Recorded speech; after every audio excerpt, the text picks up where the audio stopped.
ரொம்ப வருஷமா திரைத்துறையில் இருக்கக்கூடிய இயக்குனர்களுக்கு ஒரு கனவு இருக்கும். நம்ம ரஜினி, கமல் 2 பேரையும் ஒரே இதில் வச்சு படம் எடுக்கணும் அப்படின்னு சொல்லி. அப்படி ஒரு வாய்ப்பு திரு சுந்தர் சிக்கு கிடைச்சிது. கமலஹாசனுடைய ப்ரொடக்ஷன், ஆமாம், ரஜினி ஆக்டிங். அது நின்று போய்விட்டது அப்படின்னு சாதாரணமாக நம்ம கடந்துட்டு போக முடியாது. நீங்கள் எப்படி பார்க்குறீங்க? ஏன் நின்றுருக்கோம் அப்படி? ஏன்னா கமலஹாசன் கொஞ்சம் டிப்பிக்கலாக கஷ்டம் அவரை வச்சு இயக்குறது. பட் ரஜினி கொஞ்சம் ஈஸி தான். அப்படி கிடையாது. கமல்ஹாசன் ப்ரொடக்ஷன், ரஜினி இதுன்னு எல்லோரும் எதிர்பார்ப்பாங்க. அந்த படம் எந்த காலத்துலேயும் விழுந்துடக்கூடாது இல்லையா? அப்போ அதுக்கேற்ற சப்ஜெக்ட் கிடைக்கும் இல்லையா? அதுக்கேற்ற சப்ஜெக்ட் பண்ண டைம் வேணும் இல்லையா? இவங்களுக்கு கொஞ்சம் அர்ஜென்ட்டாக பண்ணணுன்ட்டாங்க. சி. சுந்தர் ஆல்ரெடி 2 படத்தில் கமிட்டட். ஒரு படம் முடிய போகுது, வேல்ஸ் படம், ஐஸ்வர்யா கணேசார் படம், அதுமாதிரி இன்னொரு படம் விஷால் வச்ச படம். அது 2 நடந்துட்டு இருக்கும்போது அவர் அதை விட்டுட்டு போனால் நல்லா இருக்காதுல்ல, நன்றி கட்டத்தனமாக இருக்குல்ல. ஓ, பெரிய ஆள் வந்து கைட்டு விட்டு அப்படியே ஆகக்கூடாதுல்ல. சி. சுந்தர் அந்த காரணம் தான். படங்கள் ரெடி பண்ணாமலையா ஒரு ரஜினி கிட்ட அவங்க போயிருக்காங்க? இல்லை, அப்படி ஸ்டோரி ரெடி பண்ண கிடையாது. 2 பேரும் சேர்ந்து ப்ரொடக்ஷன் பண்ணலாம் ரெடி முடிவு பண்ணிட்டாங்க. சரி, ஓகே தான் டைரக்டர்னு சொல்லியாச்சு. ஆனால் சீக்கிரம் பண்ணும்போது வர முடியல. அவங்க சீக்கிரம் பண்ணணும்னு சொல்கிறாங்க, அவரால் முடியல. அதுதான் மேட்ரு, வேற ஒன்றும் இல்லை. கதை கிடைக்க ரொம்ப கஷ்டங்க சார். ஒரு பெரிய கோல்டன் ஆப்பர்ச்சுனிட்டி இல்லை? அதெல்லாம் ஒரு ஆப்பர்ச்சுனிட்டி கிடையாது. என்னப்பா அந்த படம் பண்ண சி. சுந்தர் வேறு படம் பண்ண மாட்டாரா? நான் அவர் எல்லாமே ஹிட் அடிக்கிறார். அவர் இப்போ கூட ஒரு படம் பண்ணிருக்கிறாரு, பெரிய ஹிட்டு தான் ஆக போகுது அது. சார், ரஜினி கமல் அப்படிங்கிற ஒரு காம்பினேஷன் கிடையாதுங்க. அதுல சுந்தர் சி நம்ம நினச்சிக்கிறது அப்படி, அப்படிலாம் ஒன்றும் கிடையாது. Kamal sir production, Rajini sir நடிக்கிறார். ரஜினி சார் ஃப்ரெண்டுக்கு ஹெல்ப் பண்ணுறாரு. அவர் நிறைய கொஞ்சம் கடன் ஆகி போச்சு, அதுக்காக ஹெல்ப் பண்ணுறாரு, அவ்வளோதான். மற்றபடி அதில் 2 பேர் நடித்து அப்படி அந்த படம் நம்ம பண்ணணும் வாழ்க்கையில் முக்கியம் அப்படிலாம் கிடையாது. இல்லை, எதுவுமே கிடையாது லைஃப்பில். அது பண்ணுறது ரொம்ப கஷ்டம். நீங்கள் கமல் சார், ரஜினி சார் சேர்த்து வச்சு பண்ணுறதுன்றது நடக்க முடியாத காரியம். அது செஞ்சுட்டாங்கன்னா பெரிய உலகமாக ரெக்கார்டு அது. ஆனால் நீங்கள் பாருங்கள் சார், இப்போது ரஜினிகாந்த் ஒன்றும் இதுக்கு முன்னாடி இந்த படங்கள் எல்லாம் ரொம்ப வேகமாக ஒவ்வொரு படமும் முடிக்கிறதுக்கே 1 வருஷம் 1.5 வருஷம் ஒவ்வொரு படத்துக்கும் பார்த்தோம். ஆமாம், அந்த மாதிரி டைம் இவருக்கும் கொடுத்துருப்பாங்கல்ல. ஒரு வித்தின் 3 monthsக்குள்ளே ரஜினிகாந்துடைய படத்தை முடிக்கணுங்கிறது. 3 monthsன்னு சொல்லலை, 3 monthsக்குள்ளே ஆரம்பிக்கணும்னு சொன்னாங்க. சி. சுந்தரம் முடியாது, ஏன்னா 2 படம் கமிட்டட். பாதி படம் முடிஞ்சிடுச்சு. அது முடிச்சுட்டு தான் வர முடியினார். அதனால தான் ட்ராப் ஆச்சு, வேறு ஒன்றுமே கிடையாது. அது ரீசன். இவங்க அது யூடியூப்பில் அது ஜாலியாக பேசுகிறாங்க, அவங்களுக்கு பொழுதுபோக்குறது. இது ஒரு பெரிய விஷயமாக கிடச்சிச்சு. ஆளாளுக்கு ஒன்று சொல்கிறாங்க, அதெல்லாம் உண்மை எதுவுமே கிடையாது. டைமில் சி. சுந்தர் சாருக்கு அவ்வளோதான் மேட்ரு. இவங்க 2 வச்சு பண்ணணும், நல்ல ப்ராஜெக்ட் பண்ணணும், அது நல்ல கதை பண்ணணும், அது சாட்டிஸ்ஃபேக்ஷனாக இருக்கணும், படம் பெரிய ஹிட் ஆகணும். அதுக்காக அவர் டைம் கேட்டார். டைம் கிடைக்கல, அதனால் விலகிட்டார், அவ்வளோதான். டென்ஷனில் அது ஒரு பிபி வருங்க நமக்கு. அது ரொம்ப தப்பு இல்லை. எதுக்கு நம்ம நம்மளே பிபி ஏற்றிக்கணும் நம்மள? ஸோ அதுதான் உண்மையான காரணமாக இருக்கும். ஏன்னா ஃபஸ்ட்டு இந்த மாதிரி சுந்தர்சியை போடுறதுக்கு முன்னாடி ஏதாவது ஒன்லைனாவது கேட்டிருப்பாங்க. அப்படிலாம் கிடையாது. அப்போது இந்த படம் இருக்கிறதுனால மற்ற படங்களுக்கு கமிட்மெண்ட் பண்ணாமல் இருந்திருப்பார் சுந்தர்சி. அப்படிலாம் கிடையாது. கமிட்டட் ஆன அப்புறம் தான் இது படத்தை பற்றி பேசினாங்க. படத்தை பற்றி பேசும், சரி பண்ணலாம், ஒரு ப்ராஜெக்ட் பண்ணலான்னு 2 பேரும் அர்ஜென்ட்டாக ஒரு பூஜை போட்டாங்க, அவ்வளோதான். பூஜை கூட ஒரு கெட்டு கதிர் தானே அது. அன்றைக்கி பெரிய இது அனௌன்ஸ்மெண்ட் தானே, அவ்வளோதானே. மற்றபடி அதெல்லாம் ஒன்றும் கிடையவே கிடையாது. அந்த மாதிரிலாம் ஒரு ரீசன் கிடையவே கிடையாது அவங்களுக்குள்ள. இப்போ அடுத்த படம் கமல் ப்ரொடக்ஷனில் ரஜினி நடித்து சி. சுந்தர் இயக்கலாம், அதெல்லாம் ஒன்றும் இல்லை. அந்த மிஸ் அண்டர்ஸ்டாண்டிங்லாம் அவங்களுக்குள்ள கிடையவே கிடையாது, எந்த காலத்துலையும் வராது. நீங்கள் ஒர்க் பண்ணதில் விக்ரம் சார் கூட ஒர்க் பண்ணீங்கல்ல? நான் ரவிக்குமார் சாரோட விக்ரம் சார்ட்ட எப்பாவது போவேன் டிஸ்கஷன், அவ்வளோதான். ஓகே, ரவிக்குமார் சார் தான் ஒர்க் பண்ணேன். லாங் டைம் ரவிக்குமார் சார் 40 படம் பண்ணியிருக்கேன் அவரோட. ஓகே. எப்படி சார் ஒரு அசிஸ்டன்ட் டைரக்டராக அவ்வளோ வருஷம் எப்படி அவர் கூட ட்ராவல் பண்ண முடியும்? அப்படிப்பட்ட டைரக்டர் அவர். நம்ம எது சொன்னாலும் விட்டு கொடுப்பாரு. நம்ம எதெல்லாம் தப்பு பண்ணால் அவர் பெருசாக எடுத்துக்க மாட்டார். அப்படி இருக்குல்ல, ஒரு எஜமான்கிட்ட ஒரு வேலைக்காரன் இருக்கிறான்னா எஜமானுடைய பொறுப்பு தான் அது. 4 வேலைக்காரன் மாறிட்டான்னா அது எஜமான் மிஸ்டேக் தான் இல்லையா? எஜமான் சரியில்லை, வேலைக்காரன் சரியாக பண்ணலாம். அவர்கிட்ட எவ்வளோ காலமான இருக்கலாமே, 40 வருஷத்துக்கு பிரச்சனையே கிடையாது. அவரோட சண்டை வந்தால் கூட அவர் அந்த நேரத்தில் தான் சண்டை, அதுக்கப்புறம் மறந்துடுவார் இம்மிடியட்டாக. மறந்து கரெக்டாக வெல்விஷராக போவார். சிவாஜியே ரவிக்குமாரை பார்த்தலாம் படைப்பா படத்தில் நான் கொஞ்சம் அரண்டுட்டேன் அப்படின்னு சொல்லுவார். அரண்டுட்டேன்னு சொல்ல, ஒரு சீன் நடிக்கிறதுக்கு நடித்து காட்டுன்ட்டார் ரவிக்குமார் சார். இந்த சீன் நடித்து காட்டு அப்படின்னு இவர் நடித்து காமிச்சார். உடனே ஒரு ஷாக் ஆகிட்டார். பிரமாமா நடிக்கிறாள் அப்படின்னு சொல்லி அவரே பாராட்டி, எப்படி நடித்த? இல்லை சார், நான் என் பொண்ணை நினச்சேன் அப்படின்னாரு. என் மகளை நினச்சி அழுதேன் அப்படின்னாரு. அது அவர் ரொம்ப பிடிச்சிச்சிரு சிவாஜி சாருக்கு. அதனால் அவருக்கு ரொம்ப பிடிக்கும் ரஜினி சார். சிவாஜி சாருக்கு ரவிக்குமார் சார். அது எந்த சீனு சார்? அந்த போய் சொத்தை விட்டு போகும்போது தூணை பிடிச்சி அழுவார்ல. ஆமாம் ஆமாம். அது சிவாஜிக்கு இவர் நடித்து காட்டி? இல்லை, இவர் நடித்து காட்ட சொல்லிட்டாரு. சிவாஜி சார் நடித்து காட்டணும்லாம், யாராவது நடித்து காட்ட வரேன்னுவாங்களா? அவர் நடியா அப்படின்ட்டார் வேணுன்ட்டு. அவர் நடித்தார். கரெக்டாக அவர் பிடிச்சிச்சு சிவாஜி சார், சூப்பராக நடிக்கிறேன் அப்படின்னு அவரே பாராட்டார். சிவாஜி சார் அந்த மாதிரி பாராட்டுறதுல ரொம்ப பெரிய விஷயம். இப்போ நான் ஒரு உன்னிடத்தில் படம் நடித்தேன், அப்போ தான் ரிலீஸு. படைப்பால் வந்து எல்லார்கிட்டையும் சொல்ல ஆரம்பிச்சிட்டாங்க, இந்த பையன் யார் தெரியுமாயா, பெரிய நடிகை அவன், இப்போ தான் கார்த்திக் பையனோட ஒரு படம் நடித்தான், பார்த்துட்டு வரேன், பிரமாமல் நடிக்கிறான் அவன், என்ன மாதிரி கண்ணெல்லாம் உருட்டிலாம் காட்டினார், இப்படிலாம் முழிப்பான் அவன் அப்படின்னு. அது மாதிரி அவர் கலைஞர்களை பாராட்டுறது சிவாஜி சார் யாரும் ஈக்குவல் மனம் திறந்து பாராட்டிடுவார். அதில் ஒரு தட் மீன்ஸ் முத்துராமன் பையன் முத்துராமன் பையன் கூட நடிச்சு அதில் நீங்கள் சூப்பராக பெர்ஃபார்மன்ஸ் பண்ணியிருப்பீங்க. அதனால் ரொம்ப எல்லார்கிட்டையும் சொன்னார். ரஜினி சார்கிட்ட சொன்னார், மணிவண்ணன் வரவங்களாம் சொல்லுவார் அவர். ஏன்னா அசோசியேட் ஒர்க் பண்ணுறேன், நான் கோஆர்டினேட்டராக ஒர்க் பண்ணிட்டுருக்கேன். அப்போ அந்த கிரௌடு தொடர்ந்து வேலை பண்ணுற ஷார்ட்டு கூப்பிட்றது அதுவும் பண்ணிகிட்ருப்பேன் நடிச்சு. அப்போ அவர் சொல்லுவார், அந்த பையன் கோஆர்டினேட் பண்ணலையா பெரிய நடிகை அப்படின்னு எல்லார்கிட்டையும் சொன்னார். அது ஒரு பெரிய கிஃப்ட்டு தான் நமக்கு லைஃப்பில். சிவாஜி சார் நடிப்புக்கு இலக்கணம் அவர் தான். அவரை மாதிரி நடிக்கிறதுக்கு இனிமேல் யாரும் இனிமேலும் கிடையாது, முன்னாடியும் கிடையாது, இனிமேலும் வரமாட்டாங்க. அவர் எல்லாத்தையும் லேண்ட்மார்க் முடிச்சுட்டு போயிட்டார்.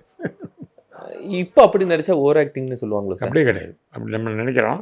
இப்போ கூட அவர் படம் பாருங்கள், சில இடத்துல ஓவர் ஆக்ட் பண்ணுவார், சில இடத்துல அவர் மாதிரி செட்டில் ஆக்ட் பண்ணவே முடியாது, ஒரு செகண்டில் ஆக்ட் பண்ணி முடிச்சிடுவார்.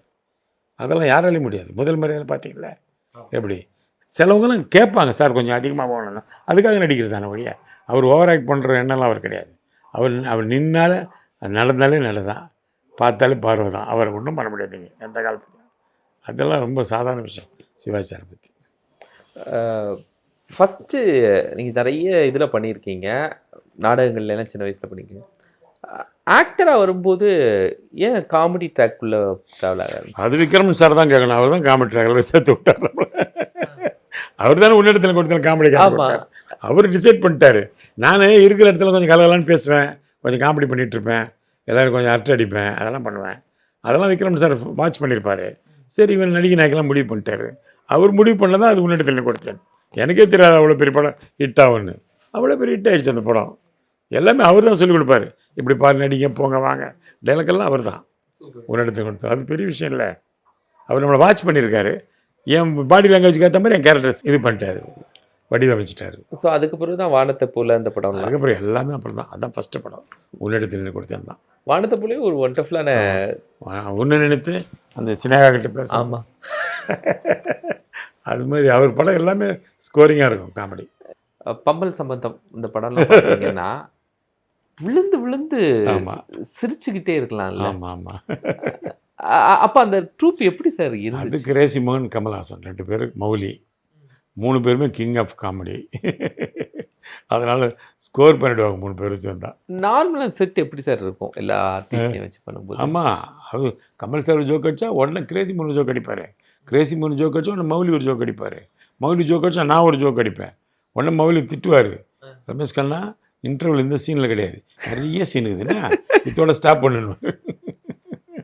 கமல் சாரும் கிரேசி மோகன் சேர்ந்தாங்கன்னா போயிட்டே இருக்கும் காமெடி, நிறுத்தவே முடியாது, எல்லாமே நல்லா இருக்கும். அதை கட் பண்ணுறதே கஷ்டம். ஆனால் வேற எல்லாம் மனசை கடினப்படுத்தி தான் கட் பண்ணோம். எனக்கு எல்லா ஜோக்கும் நல்லாயிருக்கும் அவங்க பேசுகிறது, அப்படி தான் கணக்கு. கமல் சார் இப்போ கமலஹாசன் பேசுறது புரியாமலேயே இருக்குன்னு விமர்சனம் இருக்கு சார் ஒவ்வொரு மேடைகளில். அதெல்லாம் கிடையாது, அதெல்லாம் சும்மா புரியாதுன்னு சொல்லி. ஏன் புரியல? எனக்கு புரியல. தமிழில் தானே பேசுகிறேன். இப்போ ஒன்று ரிமோட் உடைக்கிறதுக்கு ஒன்று பேசியிருந்தார்ல, அது என்ன புரிஞ்சுது சொல்லுங்க? என்ன ரிமோட்டோட என்ன பேசுறீங்க? நான் பார்க்கலையே. அது நான் வேணா அவருடைய ஸ்பீச் போட்டு காட்டுறேன். என்னவா? 2021 நீங்க டிவியை வச்சு ரிமோட் வச்சுலாம் உடைச்சிங்களே, இப்போ ஏன் அப்படின்னு கேட்டதுக்கு அவர் ஒரு பதில் சொல்லியிருந்தார். என்ன சொல்லுங்க? ஆமாம், அந்த பதில் சொல்லுங்க போதும். அந்த ரிமோட் இப்போ எங்கேயோ போயிடுச்சு அப்படின்னு இப்போ ஏதோ ஒரு பதில் சொல்றாங்க. எனக்கு புரியலை. உங்களுக்கு நீங்க அந்த வீடியோ பார்த்து நீங்க சொன்னீங்கன்னா நல்லா இருக்கும் ஆடியன்ஸுக்கு. அதெல்லாம் ஆடியன்ஸ் அவங்களுக்கு வேண்டிய அர்த்தத்தை எடுத்து இல்லை, நான் அதெல்லாம் ஒரு கமல் சார் பேசினா அவ்வளோ விஷயங்கள் இருக்கும், அதுக்கு பேக்கில் அவ்வளோ மேட்ரு இருக்கும். சும்மா ஒரு டக்குன்னு ஒரு வார்த்தை அவர் சொல்ல மாட்டார், ரொம்ப ஆழ்ந்து அறிவோடு தான் பேசுவார். அவர் பேசுகிறதுல ஒரு ஃபுல் அர்த்தம் இருக்கும். அதனால் நீங்கள் நமக்கு புரியலன்றதுக்காக ஒரு தப்பாக பேசுகிற அர்த்தம் கிடையாது, நம்ம புரிஞ்சுக்கணும், நம்ம தகுதி வளர்த்துக்கணும்னு அர்த்தம். அதெல்லாம் மேட்ரு. ஆனால் ஒரு கலைத்துறையில் இருக்கக்கூடியவங்க இருக்காங்கல்ல, இப்போ நீங்கள் காமெடியாக சொல்லும்போது எல்லாருமே புரிஞ்சுக்குவாங்க. ரொம்ப சீரியஸான விஷயத்த ஒரு பெரிய நடிகர் போய் சொல்லணும், அதுவும் காமெடியாக எல்லாருக்கும் புரியாமல் இன்டலெக்சுவலுக்கு மட்டும்தான் புரிகிற மாதிரி பேசணும் அப்படின்லாம் இருக்கா என்ன? அப்படி கிடையாது. அவருடைய ஸ்டைல் அது, அவருடைய ஸ்டாண்டர்ட் அது. அந்த ஸ்டாண்டர்ட் நம்ம வளர்த்துக்கணும், அவ்வளோதான். அவருக்கு நமக்கு புரியுற மாதிரி இறங்கி வர முடியாதுல்ல அவரால். அவர் எல்லா விஷயம் தெரிஞ்சவர். அவர் வந்து டவுன் டு எர்த் பர்சன் மட்டும் இல்லை, எல்லா டெக்னிக்கலாக எல்லாம் இன்னைக்கு கரண்டில் ஹாலிவுட்டில் நடக்குது, இல்லை 1940s 34 என்ன நடக்குது, எல்லாம் அவர் ஃபிங்கர் டிப்ஸில் வச்சுருப்பார். அவர் மாதிரி நாலேஜ் சினிமா பற்றி உள்ள ஆள் யாருமே கிடையாது சினிமாவில். அவ்வளோ நாலேஜ் வச்சுருப்பார், எல்லா மேட்டரும் தெரியும். இப்போ இந்த கேமரா பற்றி சொன்னீங்கன்னா உங்களுக்கு இந்த கேமரா பற்றி என்ன தெரியும் சொல்லுங்கள் பார்க்கலாம். கேமரான்னு தெரியும், ஆனால் அந்த கேமரா என்ன, அது என்ன மேக்கு, அது எவ்வளோ லென்ஸு, அது எவ்வளோ கவர், எல்லாத்தையும் சொல்லுவார். ஒரு செகண்டில் சொல்லுவார். நீங்கள் புதுசாக ஒரு கேமரா காமிச்சாலும் சொல்லுவார். ஏன்னா எல்லாத்தையும் ஒரு அப்டேட்டாக வச்சுருப்பார். அப்படிப்பட்ட ஆள் அவர். அவர்கிட்ட நீங்கள் ஒன்றுமே பண்ண முடியாது. ரஜினி இந்த பக்கம், ரஜினி சார் இதை பற்றி பெருசாக டெக்னிக்கலாக உள்ளே வரவே மாட்டார். அவர் ஃபுல்லாக கமர்ஷியலாக மக்கள் எதை விரும்புகிறாங்க, நம்ம பேசினா எது மக்களுக்கு பிடிக்கும், ஜனங்களுக்கு எது பிடிக்கும், அதை தான் நினைப்பார் அவர். அது அவர் டைப். அது ரஜினி கூட நீங்கள் கொஞ்சம் நல்ல கான்வர்சேஷன் நல்லா இருக்குமா சார்? எவ்வளோ நாள் பேசி எவ்வளோ காலம் இருக்கும். டிஸ்கஷன் கூட தான் உட்காந்துருப்பாரு. நான் மாதிரி ரஜினி 3 பேர் தான் டிஸ்கஷன் இருப்போம். நான் ஜாலியாக இருக்குமா? ரொம்ப ஜாலியாக இருக்கும் பேசுறதுக்கு. அதை பற்றியெல்லாம் ரொம்ப ரொம்ப சாதாரணமாக இருப்பாருங்க அவர். நீங்கள் நினைக்கிறது தான் ரஜினி சார். அவர் அப்படி நினைக்கவே முடியாது. நம்மள அவர் பழக ஆரம்பித்தாருங்க ரொம்ப சாதாரணமாக பழகுவார் நம்மகிட்ட. நான் நல்ல இல்லை சார்லாம் சொல்லுவேன். நான் அப்படிலாம் சொல்ல முடியுமா ஒரு சூப்பர் ஸ்டார்கிட்ட? நீங்கள் சொல்லிடுவீங்க? சொல்லிடுவோம். ஒன்று சார் பாருங்கள் சார் நல்லா இல்லைன்ற ரமேஷ்னா ஒன்று ரவிக்குமார் கம்ப்ளைண்ட் பண்ணுவார். அவர் ஒன்று ரவி டேய் சும்மாறா அப்படின்னு நிறுத்திட்டுவார். இப்படி நடக்கும் எங்கள் டிஸ்கஷன் நேரத்தில். யார் கூட ஒர்க் பண்ண ரொம்ப ஜாலியாக சந்தோஷமாக இருந்துச்சு? 2 பேரும், கமல் சார் ரஜினி சார். எல்லாருடைய ஒர்க் பண்ண ரொம்ப இன்ட்ரெஸ்டிங்காக தான். நான் வந்து ஒரு ஆப்ளிகேஷனாக ஒரு இதுவெல்லாம் யார்கிட்டையுமே ஒர்க் பண்ண ஒரு எதிர்பார்ப்போட பேசவே மாட்டேன். நான் ஓப்பனாக பேசுவேன், நல்லா பழகுவேன். அதனால் வந்து எல்லாருக்கும் என்ன பிடிக்கும். இப்போ வந்து தப்பான ஆள்கிட்டேன்னு தெரியும் எல்லாருக்கும். மற்றவங்களாம் மனசில் ஒன்று வச்சு பேசுவாங்கல்ல, சும்மா வந்து புகழ்த்துவாங்கல்ல, சார் நீங்கள் அப்படிலாம் நான் புகழ்த்தலாம் மாட்டேன். நல்லா இருந்தால் நல்லா இருக்குது, நல்லா இல்லைன்னா நல்லா இல்லை அப்படி போயிட்டே இருப்பேன் தான். அது எல்லாருக்கும் பிடிக்கும். அருணாச்சலம் படம்லாம் வரும்போது இருந்திருப்பீங்களா? அதுலலாம் ஒரு அதில் ஒர்க் பண்ணல நான். அதில் அருணாச்சலம் சி சுந்தர் படம் நான் படையப்பா தான். ஓகே, அதில் படையப்பா முத்து கோச்சடையான். ஓகே, முத்துல இருந்தீங்க? ஆமாம், முத்துல நான் இருந்தேன், assistant co director. Okay okay okay.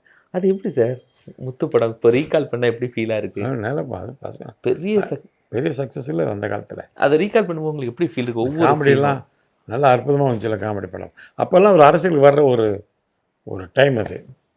அதனால் அது மாதிரி அதில் வடிவேலு பெரிய விஷயம். அப்போது மீனா, காந்திமதி, வடிவேலு காந்திமதி, மீனா நல்லா அரசியல் வர டைம் அது. அதனால் அது பெருசாக ரீச் ஆச்சு. ஒவ்வொரு டைலாக்கும் பெருசாக எகிரிச்சு. எப்போ வருவேன், எங்கே வருவேன், எப்படி அந்த டைலாக்கெல்லாம் முத்தில் தான் வந்துச்சு. ஆமாம், அதை மையப்படுத்தி தான் அதில் வச்சுருந்தாங்க. ஆமாம், அதெல்லாம் அப்போல்லாம் அரசியல் வரணுன்ற எண்ணத்தோடு தான் நாங்கள் எழுதணும் டைலாக். அதை இன்சிஸ்ட் பண்ணியிருந்தாங்களா சார்? அரசியலுக்கு வராரு, அதை மையப்படுத்தி தான் பண்ணணும்லாம் சொல்லியிருந்தாங்களா? யார் சொல்லுவாங்க? ரஜினியை சொல்கிறாரு. நாங்களும் டைரக்டர் ஃபிக்ஸ் பண்ணுறது தானே அது. ரஜினி ஒன்றும் சொல்ல மாட்டார். நாங்கள் எழுதுவோம். இந்த டைலாக் ரஜினி பேச ஒர்க் அவுட் ஆகும்னு எங்களுக்கு தெரியாமல், அதனால் எழுதுறது தான் டைலாகெல்லாம். இதெல்லாம் நடிகர்கிட்ட கேட்டுட்டு அவருடைய டைலாக் சொல்லவும் நடிச்சிட்டு போயிட்டே இருப்பார் ரஜினி சார் பொறுத்தவரை. இப்போ ரஜினி அரசியலுக்கு வராருன்னு இந்த மக்கள்கிட்ட எல்லாம் கொண்டு சேர்த்த வேலை உங்களுடைய வேலை தான். கண்டிப்பாக அதுதானே பெரிய விஷயம். பெரிய விஷயம் இல்லை. அந்த மாதிரி டைலாக் அப்போ அந்த நேரத்தில் எழுதணும். எப்போ ஒரு எங்கே ஒரு எப்படி வரும் தெரியாது. என் ஒரு துளி வேர்வைக்கு ஒரு பவுன் தங்க காசு கொடுத்தது வைரமுத்து. அவருக்கு அந்த இன்ட்ரெஸ்ட் இருக்குல்ல. இதெல்லாம் நீங்கள் கம்பைன் பண்ணி என்ன பண்ணியிருக்கீங்க? ஆமாம், எல்லாருக்கும் அந்த எண்ணம் இருக்குல்ல. ரஜினி சார் அரசியலுக்கு வரணுன்ற ஆர்வம் எல்லாருக்கும் இருந்தது. அவர் வரல, அது என்ன பண்ண முடியும். அவர் சில காரணங்களாக வந்திருக்க மாட்டார். பட் அதுக்கான எல்லா புஷும் நீங்கள் கொடுத்தீங்க. பின்ன கடைசி வரையும் கொடுப்போம். இப்போ வந்தாலும் ரஜினி வந்தால் நாங்கள் கொடுப்போம். அப்படியே அவர் வரமாட்டார், நம்ம என்ன பண்ணுறது.